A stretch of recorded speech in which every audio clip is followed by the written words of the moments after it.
Have you ever thought, what if the ocean, the heart of our planet, slowly becomes quiet and lifeless?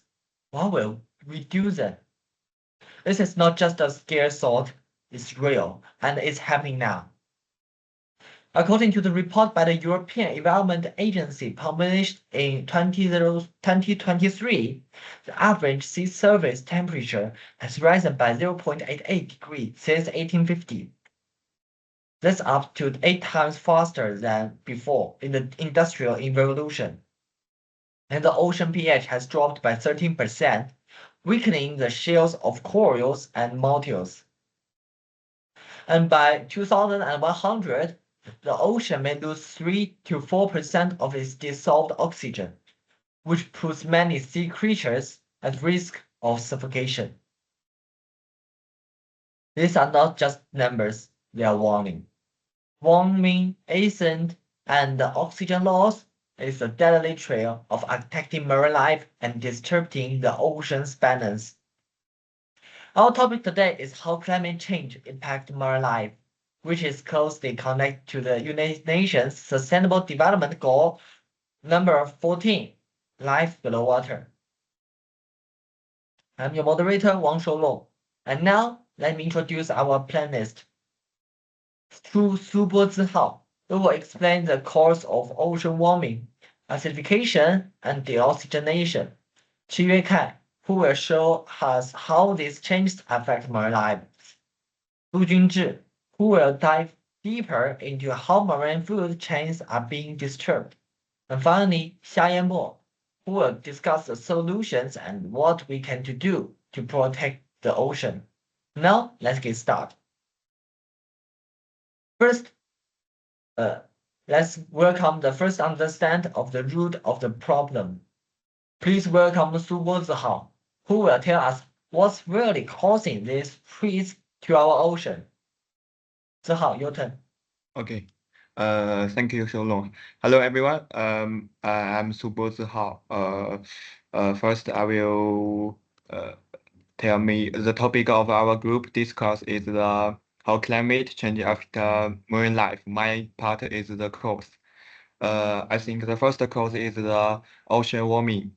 By 2080 to 2099, sea surface temperature are projected to increase, placing survey stress on marine ecosystem directly cause crumble and blanch. Rising sea temperature make it difficult for many marine organisms such as krill, fish, and plankton to adapt, leading to migration, population decline, or even death. Krill blanch is the most obvious. For example, high temperature cause crows to expel the sympathetic, leaving in their texture, losing their color, and injuring souls, which eventually results in crow death. The second cause is the ocean acidification.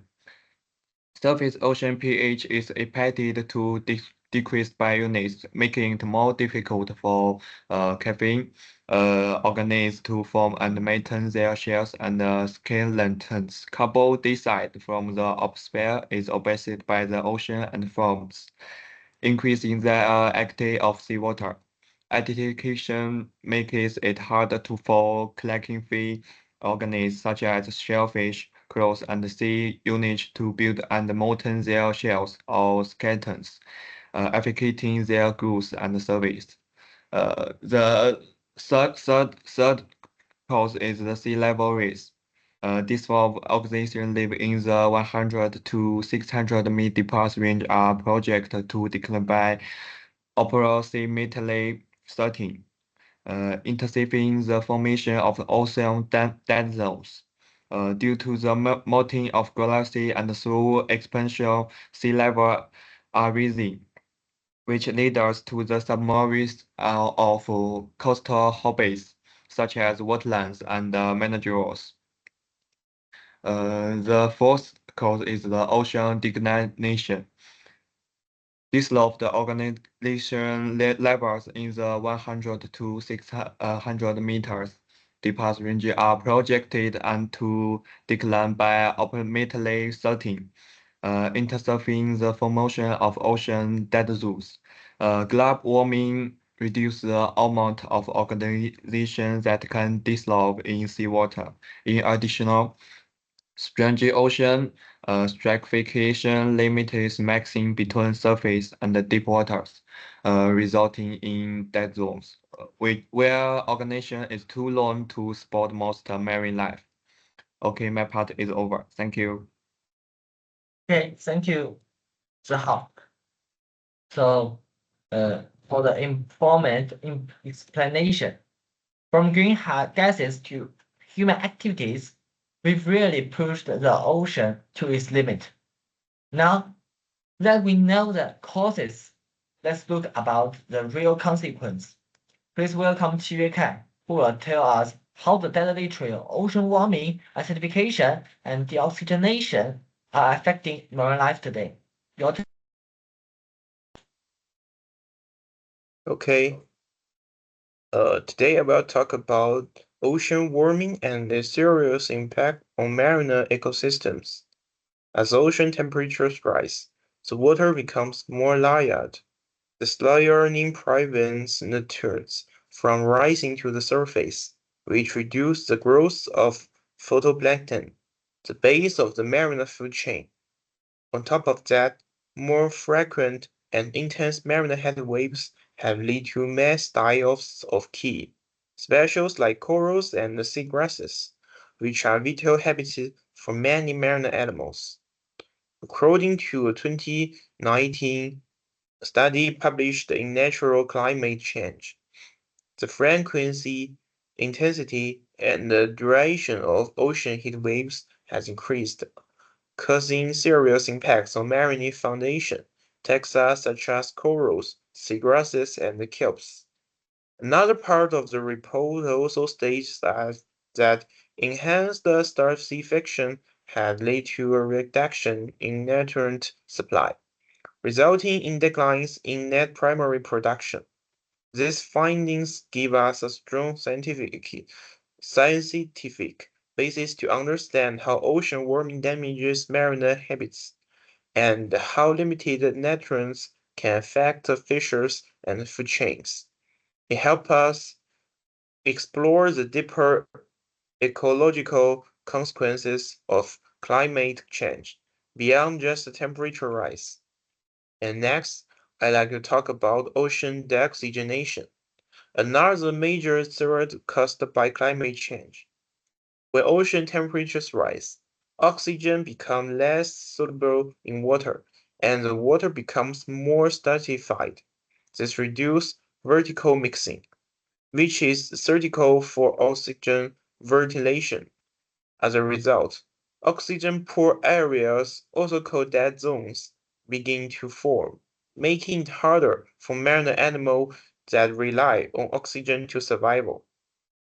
A scientific article explains that at low oxygen levels, marine animals are unable to sustain aerobic metabolism.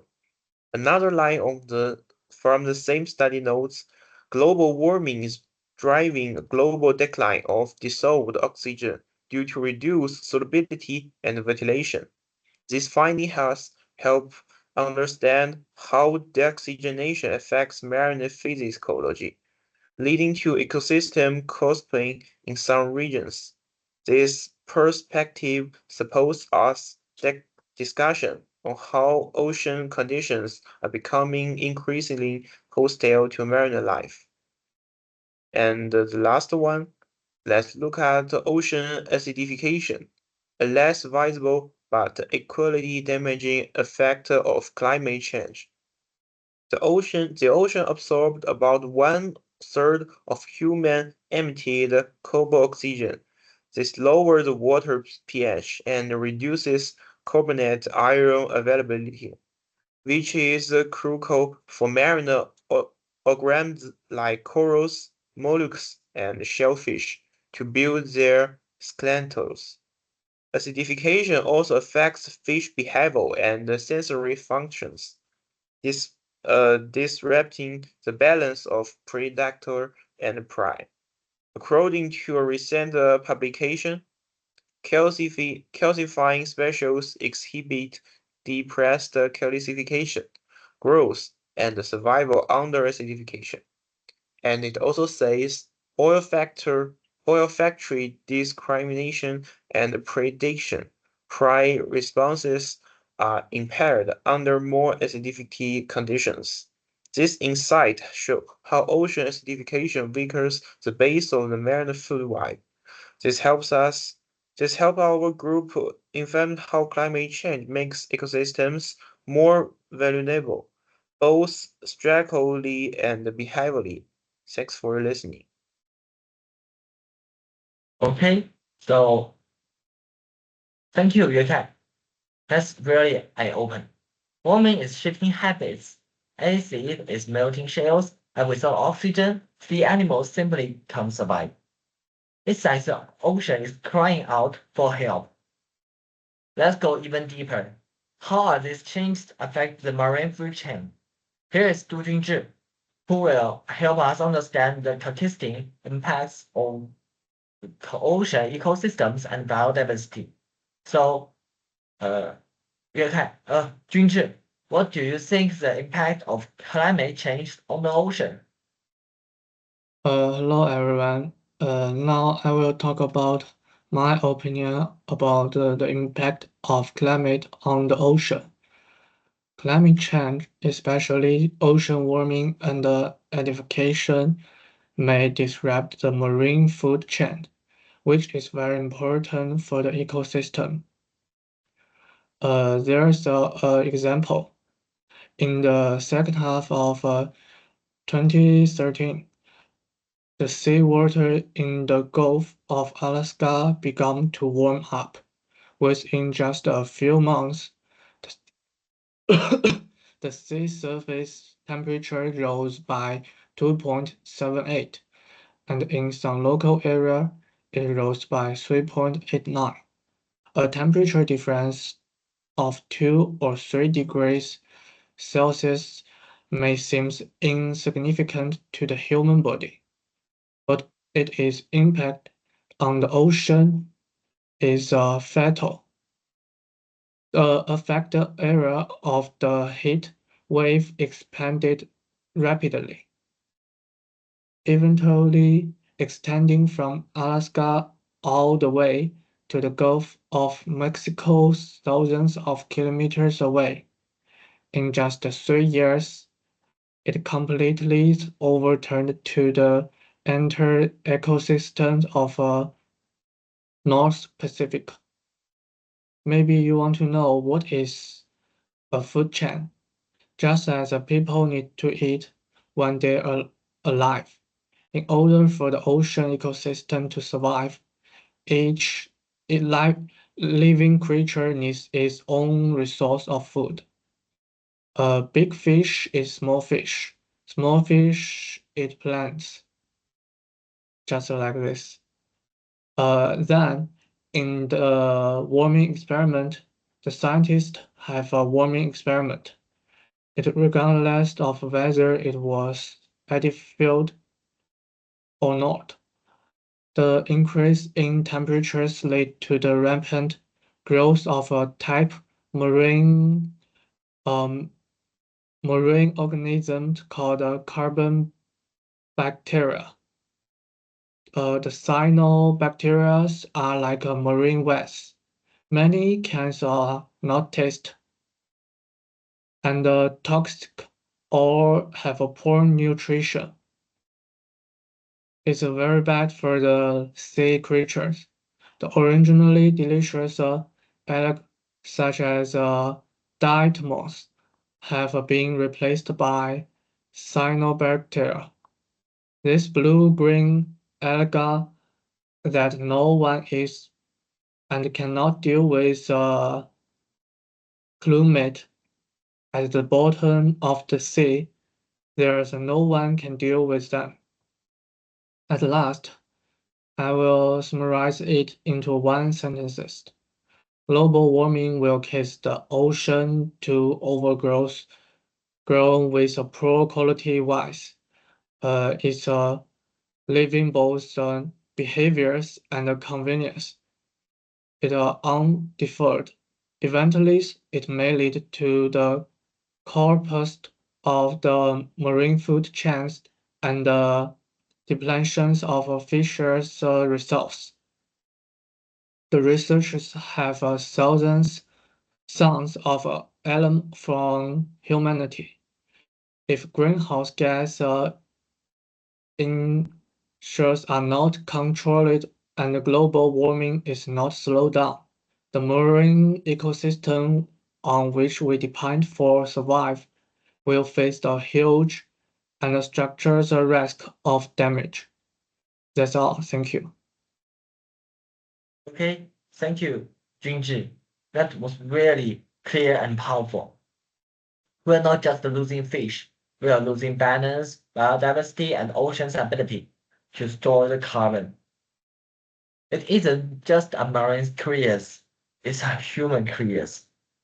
So, what we can do, let's welcome Xia Yanbo, who will lead us into the final part of our discussion, the solutions. Xia Yanbo, your turn. About the how to solve the solution, we I think have the 5 steps. The step 1 is the policy integration. The climate change and marine conservation are deeply interconnected, require unified policy frameworks.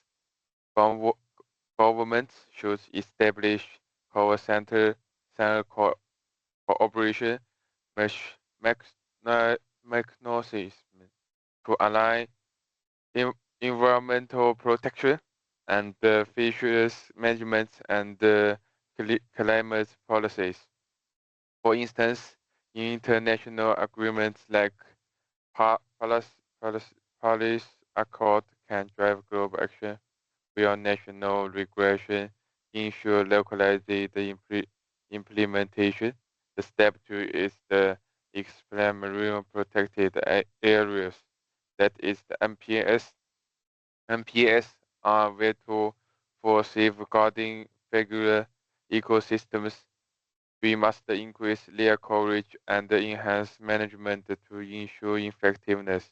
These areas should also account for climate-driven shifts, providing space for species migration and ecological adaptation. The step 3 is the reduce emission and pollution. Greenhouse gases and pollutants pose real threats to marine ecosystems.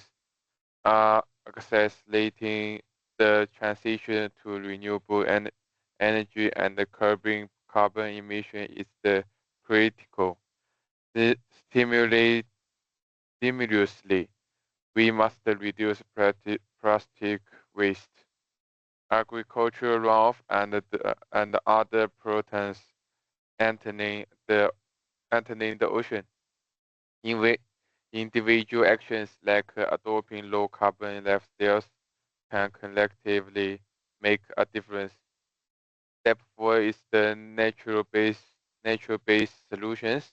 Natural items itself holds powerful restorative potential. Restore mangroves, coral reefs, and seagrass beds not only sequesters carbon but also provide habitats for marine life. Such solutions are cost-effective and should be essential to conservation efforts. Step 5 is leverage science and technology. The innovation is key to address these challenges. Satellite monitoring, AI, and big data analyze enable to process tracking of ocean trends, risk prediction, and the development of sustainable fishery and energy technologies. And the last is a conclusion is how to solve the solutions. Protecting our oceans require a multifaceted approach, integrated policies for coordinate coordination, expand MPS for preservation, emission cuts, to mitigate harm, nature-based, and the restoration for resilience, and the technology for efficiency. Let us act together to secure a future for our oceans and our planet. Thank you very much. Okay, thank you, Yanbo. That gave us hope and directions. From cutting carbon to restore blue carbon ecosystems, we have the tools. We just need to will to act now. To wrap up, the climate change is bringing deadly trail, warming, acid, and no oxygen. These silent forces are reshaping our oceans, killing marine life, and threatening human survival. If we do nothing, the damage will be insurmountable. As someone once said, money can buy food but not health. Money can hire people but not clean nature. Let's protect the ocean, not just for sea animals, but for ourselves too. Thank you for joining us today. Stay aware, stay hopeful, and take action. That's all. Thanks.